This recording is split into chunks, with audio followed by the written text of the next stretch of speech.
जाना माना नाम प्रेजेंट टाइम का कल्याण ज्वेलर्स। कल्याण ज्वेलर्स एक ऐसा नाम है जिसने क्या किया, गोल्ड के फील्ड में, ज्वेलरी के फील्ड में अपना पैर जमाया। और पैर ही नहीं जमाया बल्कि लाखों करोड़ों रुपए की अर्निंग की, अरबों रुपए की अर्निंग की, हजारों करोड़ों रुपए में इनकी अर्निंग है प्रेजेंट टाइम में। एक छोटी सी मात्र एक शॉप से स्टार्टिंग करके आज की डेट में लगभग जो है 303 शॉप इनके प्रेजेंट टाइम में मार्केट में 303 जो है टोटल दुनिया में इनके स्टोर हैं आज की डेट में। तो मैं बता दूं एक ऐसा आदमी जो किस तरीके से एक स्टोर से लेकर के 303 स्टोर तक पहुंचा। और टोटल मैं बता दूं दुनिया के 5 देशों तक इनका बिजनेस पहुंच चुका है। इंडिया उसमें से अलग देश है, 5 देशों तक इनका बिजनेस पहुंच चुका है। एक दुकान से, मात्र एक दुकान से खुद मैन्युफैक्चरिंग करते नहीं, मैन्युफैक्चरिंग कोई और करता है, सेल कोई और करता है और प्रॉफिट कोई और कमाता है। सो इनका ये सिस्टम है। मैं बता दूं आज की डेट में दुनिया में जिस तरीके से धंधा हो रहा है, लोग एक ही गल्ले से चिपके बैठे रह जाते हैं और एक ही दुकान पे सिमटे रह जाते हैं। वो लोग अपने दिमाग का यूज नहीं करते, बट इन्होंने अपने दिमाग का यूज किया। एक शॉप से जो है 300 शॉप बना डाली। आज की डेट में इनका अगर मार्केटिंग टोटल मार्केट कैप की अगर बात की जाए कि इस समय इनका टोटल मार्केट कैप कितना है, तो इनका टोटल मार्केट कैप 52,103 करोड़ रुपए है 2024 में इनका total market cap present time का।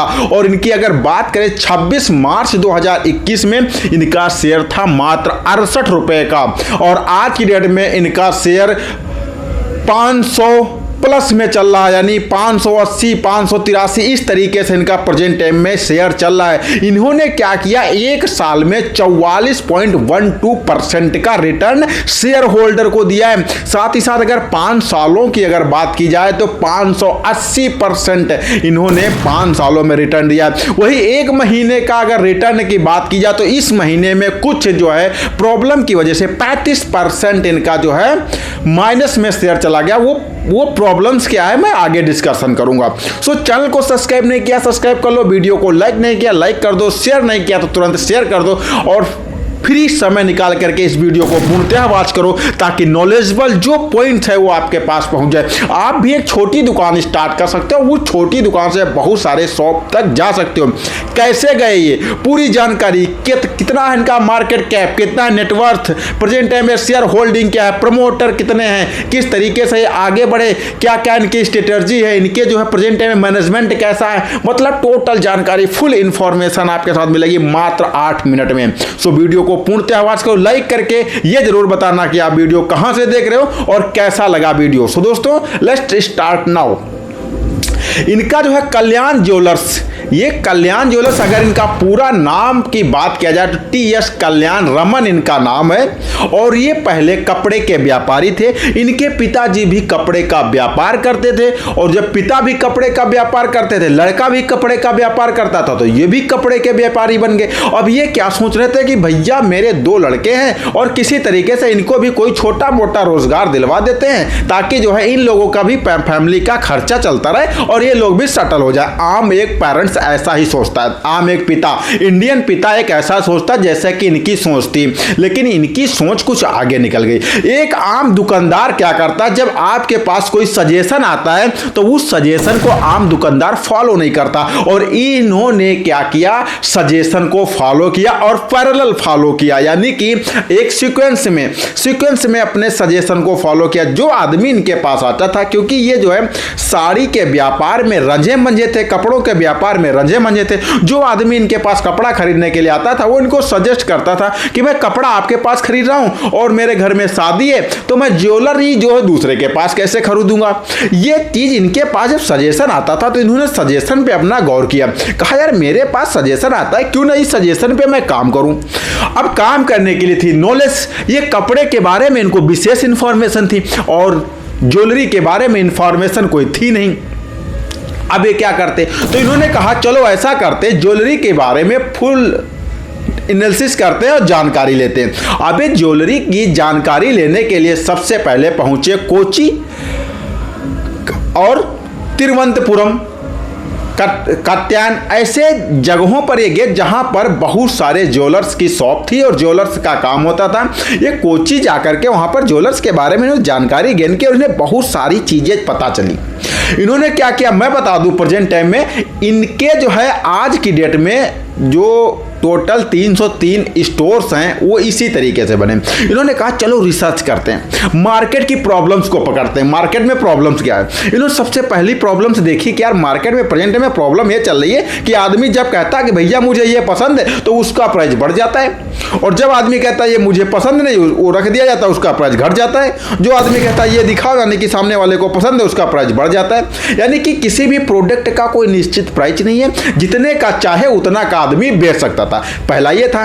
दूसरा इन्होंने क्या प्रॉब्लम पकड़ा कि यार यहां पर झोल झाल बहुत है, यानी कि 20 कैरेट बोल करके 16 कैरेट 18 कैरेट बोल करके जो है 15 कैरेट लोकल सोना चिपका दिया जा रहा है। इन्होंने सोचा यार ये झोल झाल भी बहुत है प्रेजेंट टाइम में मार्केट में।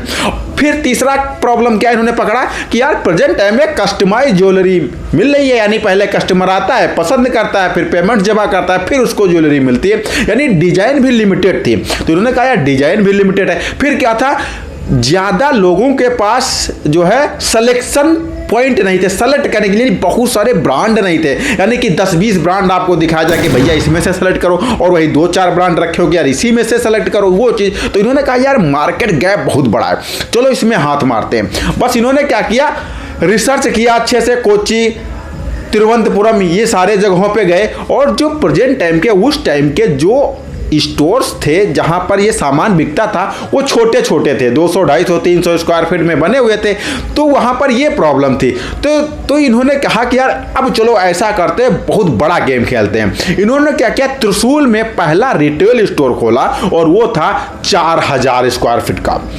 4000 स्क्वायर फीट का रिटेल। तो इन्होंने स्टोर तो खोल दिया, लेकिन इन्होंने दिमाग लगाया। इनका पुश्तैनी एक सिस्टम था कि जो फिल्म स्टार होते थे वही आके रिबन काटते थे। अच्छा, फिल्म स्टार रिबन काटते थे, उसका मतलब क्या है? उसका मतलब ये होता है कि यार जनता के बीच में आपका भौकाल बन जाता है, यानी जनता के बीच में लोग, जनता यार ये सोचती कि यार इसमें कुछ दम जरूर है, जो इतने बड़े सेलिब्रिटी जो हैं, इतने बड़े सेलिब्रिटी, इसका जो रिबन काटने है, इसका उद्घाटन करने है, उसके चक्कर में जनता की पब्लिसिटी हो जाती है, जनता एक दूसरे से चर्चा करती है और उनको देखने के लिए भी जनता आती है ना। तो देखने के लिए भी जनता आती है, जिसके बहुत तेजी से पब्लिसिटी हो जाती है, यानी बहुत तेजी से ब्रांडिंग बन जाती है, एक प्रकार की लेबलिंग हो जाती है। 10-20-25 किलोमीटर में आप बिना प्रचार एडवर्टाइजमेंट के आप फेमस हो जाते हो, मात्र छोटे से काम से। तो वही सिस्टम था।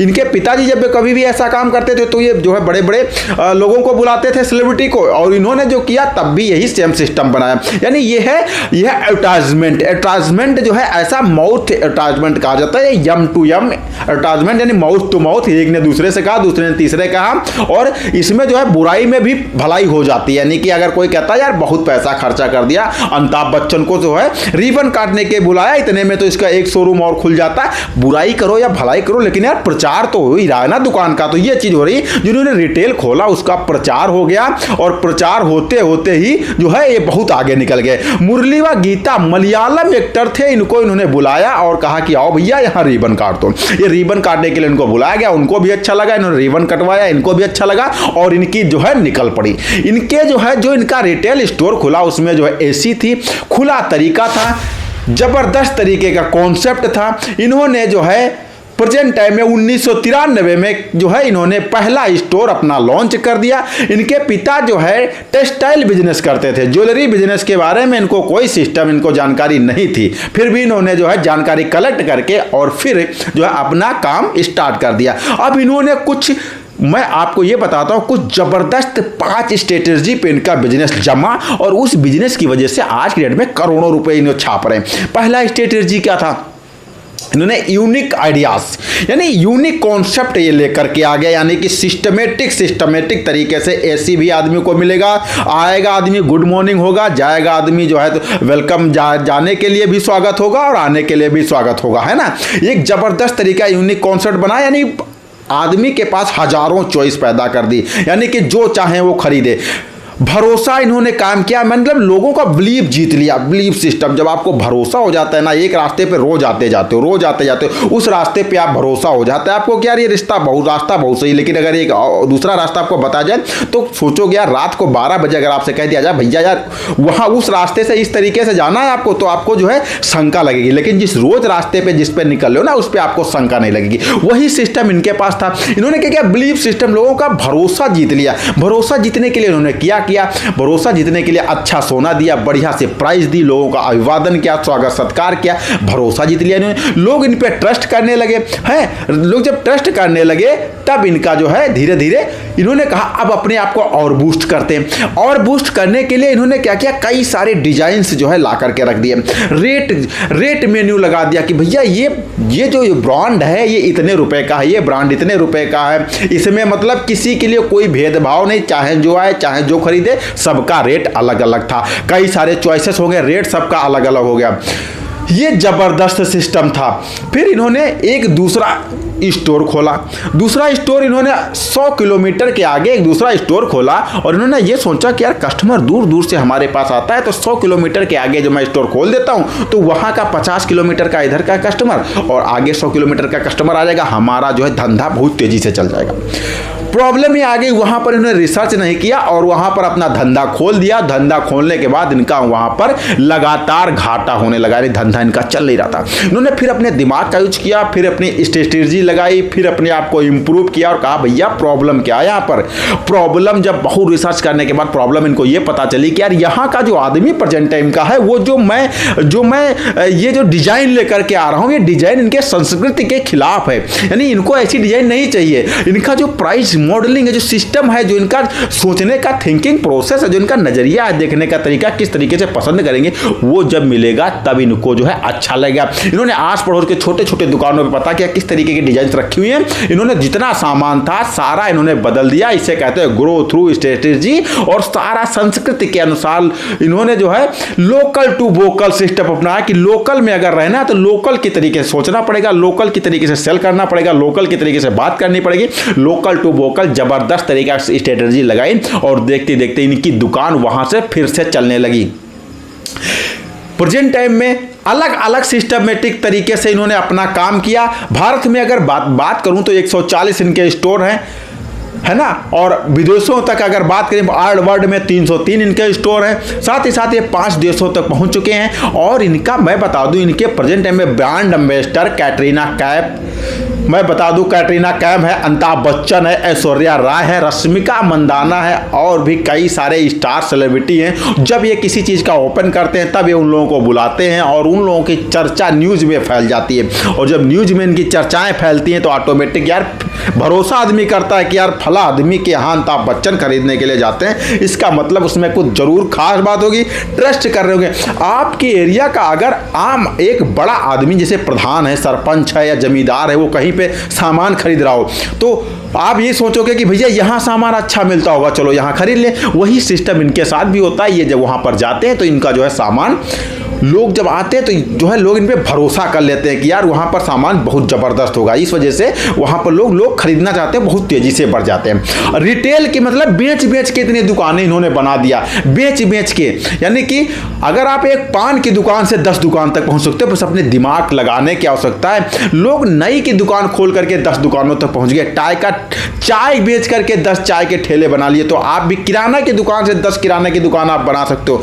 बस आपके दिमाग खोलने की आवश्यकता है। इस दिमाग में अरबों का खजाना भरा हुआ है, बस इसे आपको प्रेस करना है बटन और निकाल लेना है ना। ये सिस्टम होता है। तो मैं बता दूं ये टोटल जो है ये बिगेस्ट कंपनी है। इनका जो ये प्रेजेंट में टीएस कल्याण रमन जी थे, इनका इस समय नाम टॉप इंडिया के बिगेस्ट जो है पर्सन में इनका नाम आता है ना। इनका ने पहले बताया था कि 2026 में इनका स्टॉक प्राइस था 68 रुपये। आज की डेट में स्टॉक प्राइस इनका 580 रुपये का समथिंग है। साथ ही साथ 5 सालों में इन्होंने जो है 580% का रिटर्न दिया। यानी कि अगर 5 साल पहले आप 68 रुपये खरीदते तो आज आपको 580 रुपये मिल जाते आज की डेट में, यानी आज प्रेजेंट टाइम में आपको 580 रुपये आज की डेट मिल जाते। कितना जबरदस्त, यानी हर साल 100%, हर साल 500% का रिटर्न। मानने वाली बात है ना। 1 लाख रुपए लगाते आज 5 लाख रुपए, आपको 500% का रिटर्न आपको लगभग 5-6 करोड़ रुपए में कन्वर्ट हो जाता। मैं इसका कैलकुलेट करके साइड में लगवा दूंगा, जिससे आप देख लीजिएगा कि अगर 68 रुपए के शेयर, आप 1 लाख का शेयर अगर 68,000 लगाते तो आज की डेट में आपका कितना का हुआ होता है ना। तो ये चीज हो जाती है। 5 सालों में 580, 1 महीने का रिटर्न इनका -35% चला गया। 35% डाउन होने का रीजन क्या था? 35% डाउन होने का रीजन ये था कि जो है इनके जो प्रमोटर थे, मोतीलाल ओसवाल को कुछ लिफाफा भेजा, लेकिन लोगों ने क्या किया, उसमें यह कहा कि उसमें कुछ पैसे थे। ये जो है इनका इन्वेस्टमेंट मोतीलाल ओसवाल में है, इन्होंने इस वजह से भेजा था, लेकिन लोगों ने उसका मतलब गलत तरीके से निकाल लिया, जिसकी वजह से लगा कि यार कंपनी में कुछ प्रॉब्लम है। इस वजह से लोग धीरे धीरे उसमें क्विट होने लगे। न्यूज में भी बात आ गई। अब न्यूज में जब बात आ गई, साथ ही साथ अभी एक प्रॉब्लम और आ गई। कंपनी जो प्रमोटर थे, प्रमोटर ने अपना 20% शेयर जो है गिरवी रख दिया। जब 20% शेयर अपना गिरवी रखा, अपने कंपनी को बूस्ट करने के लिए, खर्चे को निकालने के लिए जरूरत पड़ी होगी। अब लोगों ने कहा यार जब कंपनी के प्रमोटर अपना शेयर दूसरे के पास गिरवी रख रहे हैं, इसका मतलब कुछ झोल झाल है। सारे शेयर जो है लोग अपने अपने बेचने लगे, क्विट करने लगे, जिससे शेयर का प्राइस धीरे धीरे डाउन होने लगा, है ना। ये चीज हो गई, जिसकी वजह से इस महीने में इनका शेयर का प्राइस डाउन हो गया, लेकिन कभी भी डाउन नहीं होता था। तो ये सारी प्रॉब्लम्स जो है आ जाती हैं लोगों के बीच में, जिसकी वजह से शेयर डाउन हो जाता है। अब बात कर लूं टोटल इनका जो है 1 साल के खर्चे कितने हैं, तो अभी रेवेन्यू की बात, 1 साल का खर्चा मैं बता दूं 2024 में जो है 17,833 करोड़ इनका खर्चा था। अगर रेवेन्यू की बात करें तो 18,621 करोड़ का इनका रेवेन्यू जनरेट हुआ, यानी कि प्रॉफिट में रहा। वही प्रॉफिट अगर प्रॉफिट बिफोर टैक्स की बात करें जाए, यानी प्रॉफिट बिफोर टैक्स, तो इनका 788 करोड़ का जो है प्रॉफिट बिफोर टैक्स रहा। नेट प्रॉफिट की अगर बात करें तो 596 करोड़ इनका नेट प्रॉफिट रहा। अगर डिविडेंड प्री शेयर की बात करें तो 1.20 करोड़ रुपए रहा। साथ ही साथ ओपन कैश फ्लो की अगर बात करें 2024 में तो 140 करोड़ था। अगर ही नेटवर्थ की बात करें तो नेटवर्थ 2020 में इनका 2158 करोड़, 2021 में 2827 करोड़ और 2022 में 3138 करोड़ और 2023 में 3134 करोड़ और 2024 में 4188 करोड़। यानी नेटवर्क लगातार इनका बढ़ता जा रहा है। शेयर होल्डिंग की अगर बात करें प्रेजेंट टाइम में तो इनके प्रमोटर जो है 62.85% इनके प्रमोटर हैं। फॉरेन इंस्टीट्यूशन की अगर बात करें, विदेशी इन्वेस्टर अगर इनके बात करें इनके है तो 16.37% है। म्यूचुअल फंड का इनका इन्वेस्टमेंट जो है 11.75% है। रिटेल का इन्वेस्टमेंट इनका 11.21% है। डोमेस्टिक इंस्टीट्यूशन इसका 1.83% है। ये इनका टोटल रेवेन्यू मॉडल है, इनका प्रॉफिट मार्जिन है। और साथ ही अगर इनके बात करें कर्जा कितना है, तो कर्जे की बात करें तो कंपनीज मार्केट कैप के उपलब्ध डेटा के अनुसार अल्टमैन जेड स्कोर 5.42 रहा। कंपनी दिवालिया नहीं हो सकती। इसके लिए इनका प्रेजेंट टाइम में जो टोटल कर्जा है 46.97 अरब का कर्जा इनके ऊपर है।